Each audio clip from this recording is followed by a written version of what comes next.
So you're looking at a pretty common thing to happen on this bed right here. Somebody got rear-ended, it took the bumper and shoved it right into here, and it bent up all of this right here. Now, at first glance, it might look like this is a lot of trouble to repair, and it's possible it might be.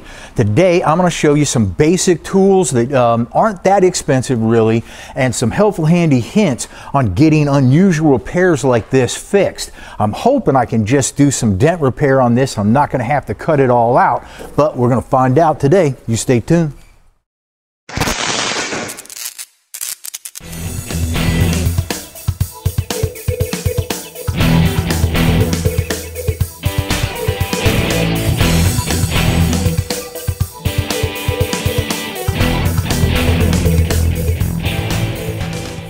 Now, at first glance, my first thought would be just to get a patch panel, cut it off, and go ahead and weld it in there because obviously it's all in nice in shape and everything like that.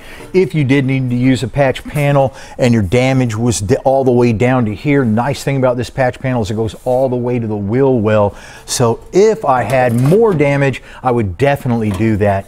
But sometimes when you start hammering on these, they cooperate with you. Sometimes they don't. But the first thing I'm going to need to do is fix this bent sill in here. So I'm going to show you how to do that first, and then we'll see what kind of luck we got with this guy. So I'm going to use a Porta powder on this. They're not that expensive, but a couple of helpful handy hints is that when I'm going to be pumping on this, you'll notice this one side moves, the one side stable. So when we're going to be doing repairs and such, we don't want to have it flip this way. We don't want to have this portion here that's on the stable portion of our bed and this pushing out. We're going to have our stable portion on the stable portion of our bed, and then what we're trying to push out, that'll be the lever that's pushing out. So when you're also doing things like this, it's a good idea to get some braces up in there so that it doesn't put any harsh marks in there or just put the pressure in one spot. You're able to get the pressure spanned out over a longer position.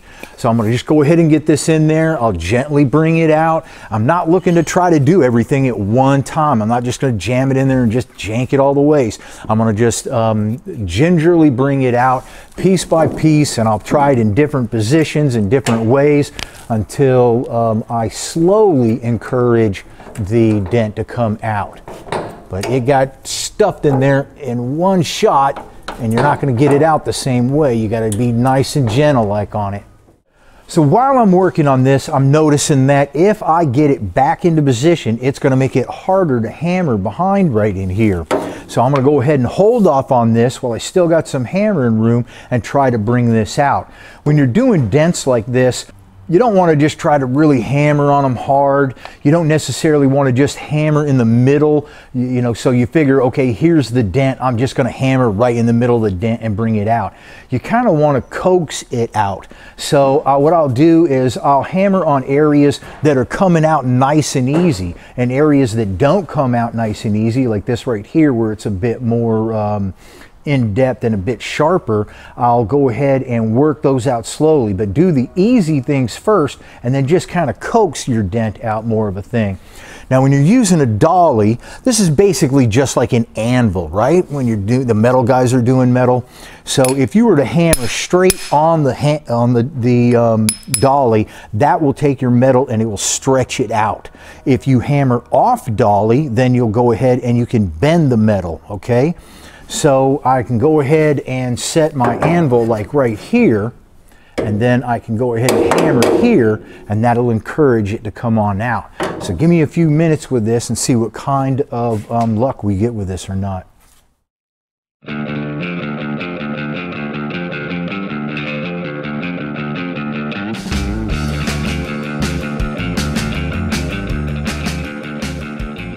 All right, so it's pretty limited behind here, and I can't really get the hammer in there all that well. So we're gonna have to escalate things and go with a stud gun here. Now what this is gonna do is it's gonna weld a little stud onto the metal, and then I have a slide hammer that I'll be able to pull this out. Now if I just had this one repair here, I probably would not go with the expense of this.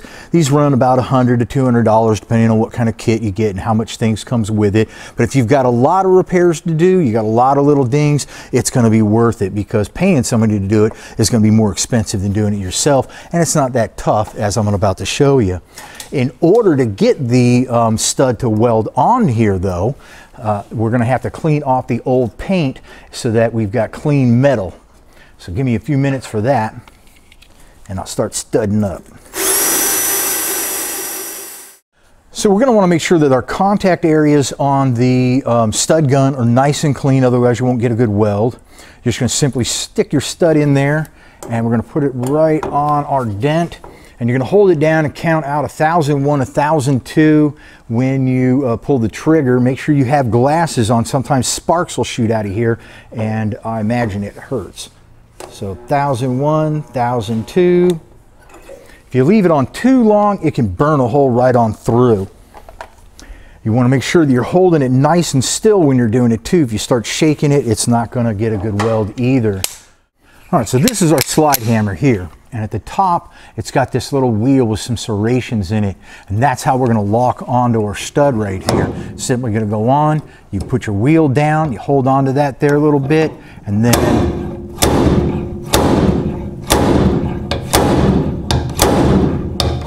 ooh, and it'll pop off there every once in a while. You don't necessarily want to try to pull out the whole entire dent with just one stud. You're going to place them around and gently bring out the dent. Again, this is kind of like when you're hammering. I put that right in the deep crack of the dent, and that's one of the reasons it didn't come out nice and easy, because it's going to fight me really hard. Just want to show you a bit of an example. What I'll do is I'll start on the edge of the crease here, and I'll try to bring the edge out a little bit. Hopefully the crease will come out with it, but if I try to pull the crease out, it's going to be relatively difficult.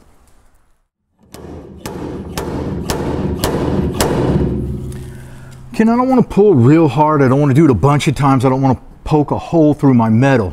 When I want to disengage my stud from the slide hammer, I just move it forward like that and it'll come off most of the time. After I have pulled on one of the studs, I'll take it down and bend it. Usually I'll have like 4 or 5 on here, and in order to keep from pulling all of them all over again, you just bend it down. You know you already did that one. When you're going to take it off, you bend it like this and you get a pair of dikes and you get it as close to the head here as possible, and then you turn both at the same time. Normally what will happen is the head will pop off. Didn't happen this time, but if the head pops off, then you don't have to grind it down too. Now I've spent enough time with this to realize that it's just not going to play fair with us today. The crease is just too deep. It's going to be too much trouble. I can't get behind it that well. It's not pulling out. So I'm actually going to cut this out and repair that. So I'm going to show you how to do that. So when I do my patch panel here, I got to think about a couple of different things. One, I got to make sure that I don't cut out too much metal. So I'll take the patch panel, put it up here, put a line on it. And when I cut out things, I'm not going to cut on the line that I have. I'll be cutting way down here so that I got extra metal to play with and to trim up later. Other things that we have to think about is what's behind here. So there's a brace that's coming down right here. I want to go with the smallest piece of metal that I can, so I don't have to have a lot of welding, a lot of grinding, a lot of work, etc. But I have to make sure that I can get to the back side of it too. So if I'm feeling up in here, I can see I'll probably have to cut about right here in order to get enough access to be able to get my patch panel clamps and maybe doing a little hammer and dollying while I'm doing my welding too. So make sure you keep all of those different things in mind when you're doing something like that. It's not just about what's on the outside, it's about what's on the inside too. So you can see right here on the two-tone of this paint right where the trim piece went up, and if I cut down here, then my repair might be below my trim piece. Now we're going to do the repair so nice and neat that it actually doesn't make any difference. We could paint this in the whole 9 yards, but it's going to be easier for more than likely you at home with one of your first repairs or whatever, that if you can hide it behind something, it's nice. But in lieu of all of that, I want to make sure that when I cut this, I'm using all of these different bits of information to see exactly where I'm going to be cutting things. So I'm going to take this up just a little bit, but still keeping away from my line here. And then my brace comes down about right here. So I'll be cutting this about right here.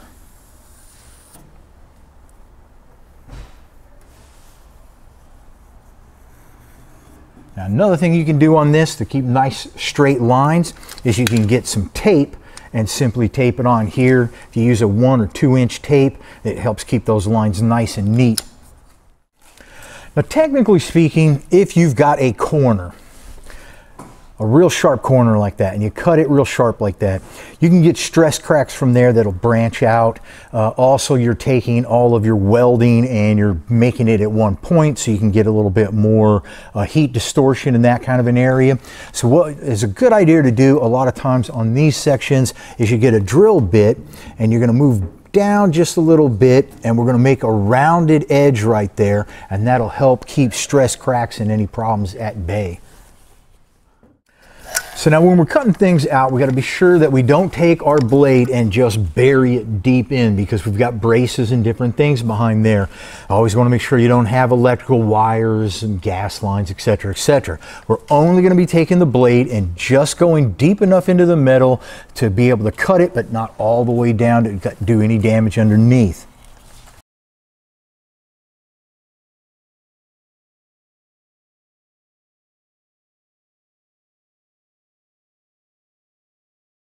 And also when you're cutting, you want to make sure that you don't just have your hands out here in the air and you're trying to cut, okay?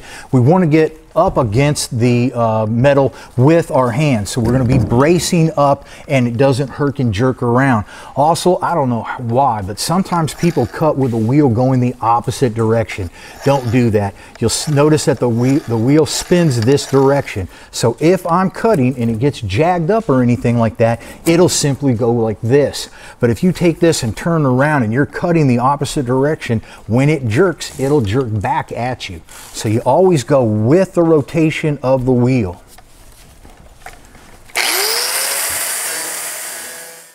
So this worked out pretty well. Now that this is cut off, I'll be able to straighten this brace right here, which would have been difficult any other way. And I've got a little bit more accessibility here, so I'll be able to take my Porta power and get up in here and start spreading this out and getting this corrected before I do my patch panel here. So let's see what kind of trouble this guy's going to be.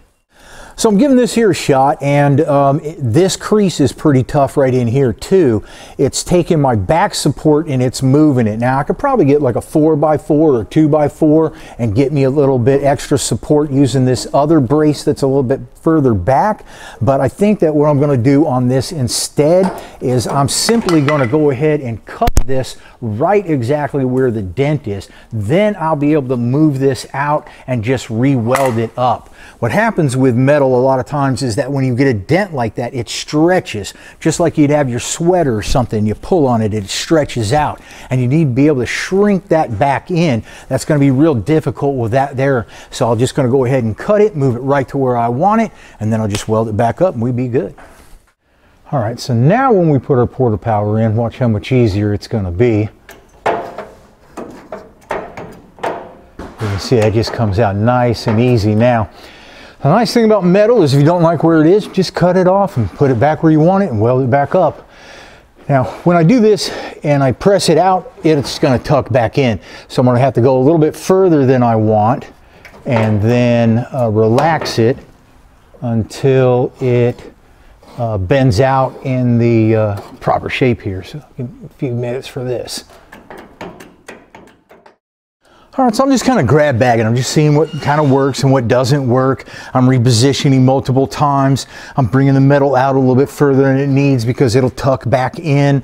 I'm going to be hammering on this here a little bit and seeing if I can get it to straighten out. So coming along though. Now, let's say you're going to hammer on something that's relatively small. If I was just to start swinging, I'd probably hit here, nuts and bolts and the rest of the stuff in the way. So what we're going to do is just simply take a hammer and put it right where we want it, and then we'll hammer on the hammer, and there's less likely that we'll do damage anywhere else.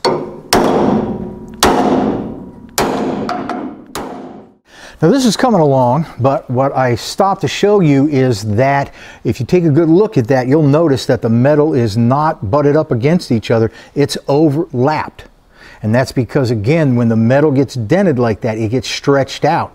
So when it gets back, it has that overlap there. So cutting it like this is going to be a lot easier way to fix something like this. All right, so this is looking good. It looks nice and flat. It feels nice and flat, but don't rely on your eyes or your hands for that matter. Make sure you get a straight edge or something and get it up on here and double check and get it as tight as possible. The more time you spend now is the less time you do body work. A lot of times you'll do repairs like this and you'll think, oh, that looks pretty good. You'll start doing your body work and block sand, you'll be like, nah, that's not so good. So you make sure you spend all your time here. All right, so now I'm going to go ahead and weld this up. When you're doing something like this, you might think to yourself, well, I want my metal to be just flat against each other with no gap at all, because it'll be really tight joint. The problem with that is that if you weld that and then you grind off the top of the weld, if the weld did not permeate all the way through, then it's just going to break sooner or later. You'll get a stress crack there. So what we want to do is have a little bit of a gap in there so the weld actually is in between the two pieces of metal, holding them together. When you grind the top of that off, you'll still have the weld in between and you don't have to worry about it cracking off. Another reason we need another split in there is because we need to use patch panel clamps in order to get this lined up as best as we can. How they're going to work is you just have this little square piece right here. It's just going to go right into that hole there, and then we'll tighten it up. So this will slide in here. We'll put the piece in the back, and then we'll tighten it up, and when we do, it'll make sure our patch panel are all nice and even, and then we can get some spot welds on here, and then we take these back off and finish off our welds.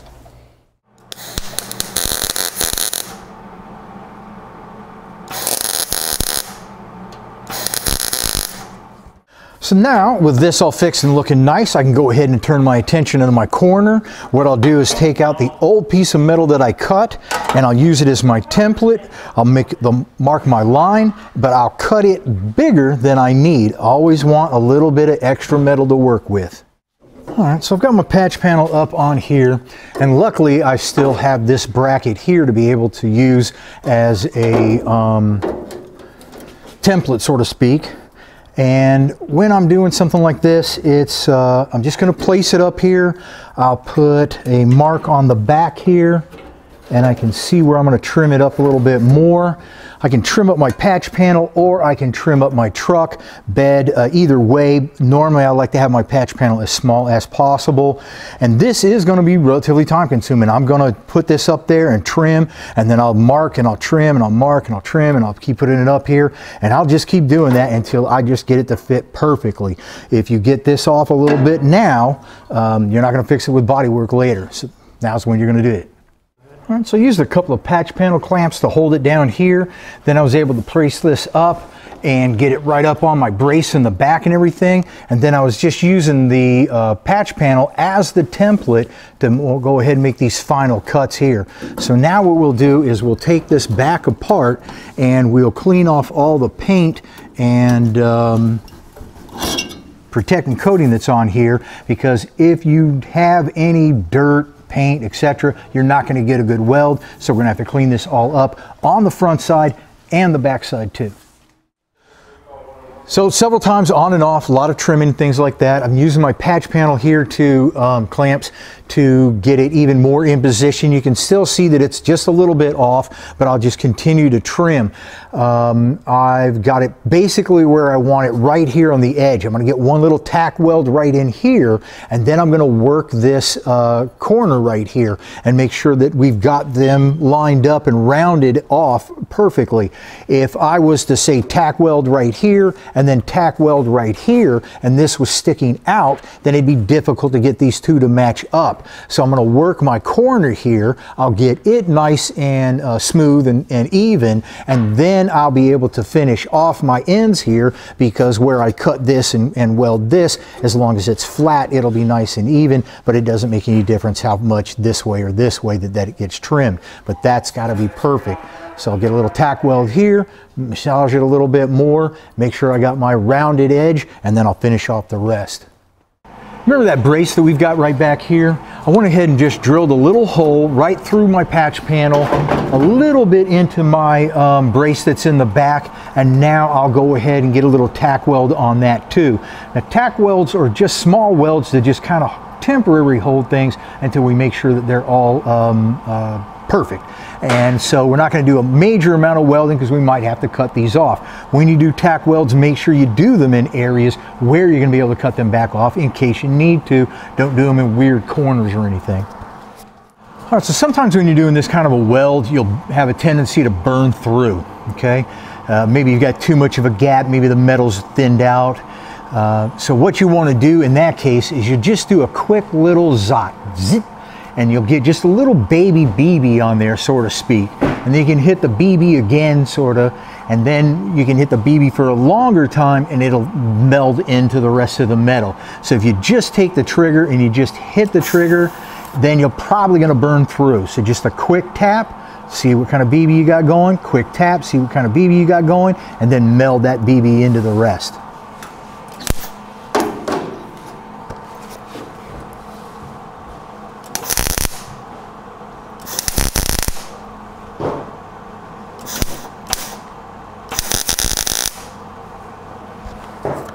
Sweetness, man.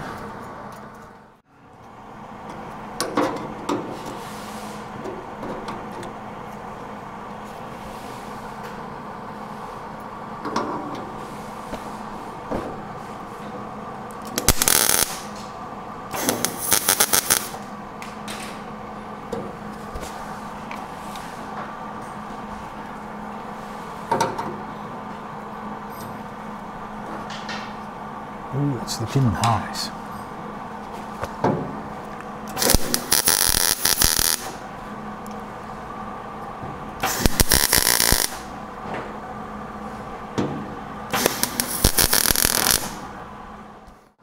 So this is going all pretty nice, but let's say, for instance, we got some things that aren't going pretty nice.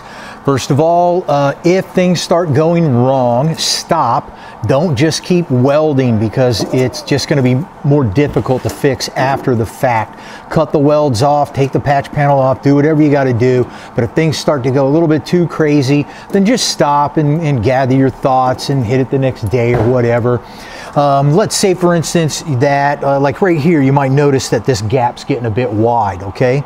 So what you want to do in certain things like that is you take care of all your welding where it's nice and together, and then as you weld, the metal shrinks. So if I had a large gap like this, I'd get everything else welded up, and then I would just hit this here slowly. Now you got to remember that heat distorts the metal, it'll warp it and cause you all kinds of problems. So we want to keep our heat down. We'll only get our tack welds on here. We'll grind down the tack welds. We'll let it cool for a little bit. Then we'll go ahead and we'll get a tack weld in between our tack welds. Wherever your biggest gap is, just go right in the middle of that biggest gap. Then let it cool, grind it down in between the gaps again. Now it's not going to be gap, gap, gap, gap, gap, gap like this. You want to hit one here, go about 2, 3, 4 inches, 2, 3, 4 inches, 2, 3, 4 inches. Now that takes a lot of time. Another good thing to do is have something else to weld or have something else to do while this cools down, because if it doesn't, you're going to want to get hurried up and you're going to want to just keep welding, you want to keep grinding, you're going to warp the metal, and you're going to cause yourself some more time and trouble. So just take your time, like you always hear me say.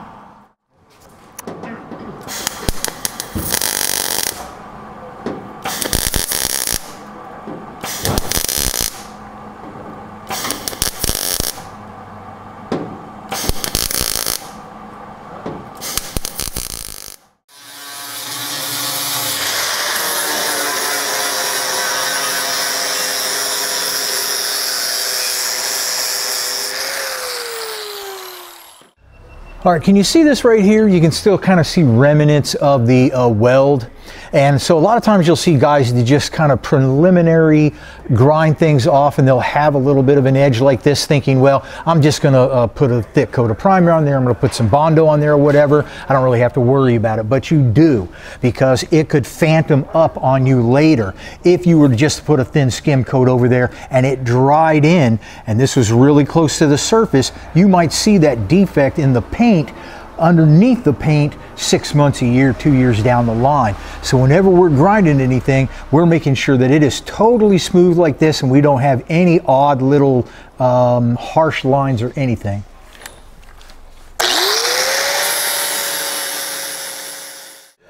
All right, so I'm pretty happy with the way this came out. I'll still spend a little bit more time finishing this off and double checking some things. But you can see it wasn't that tough. If you remember back in the beginning of the video though, we thought we were just going to be able to get the Porta power in there, pull this out, hammer this out a little bit, and we'd be done with it. And that's kind of the way you want to go about things. You want to analyze it first, kind of see what you got going on, get yourself a game plan, make sure what's not just on top, but what's on the bottom too, in the backside.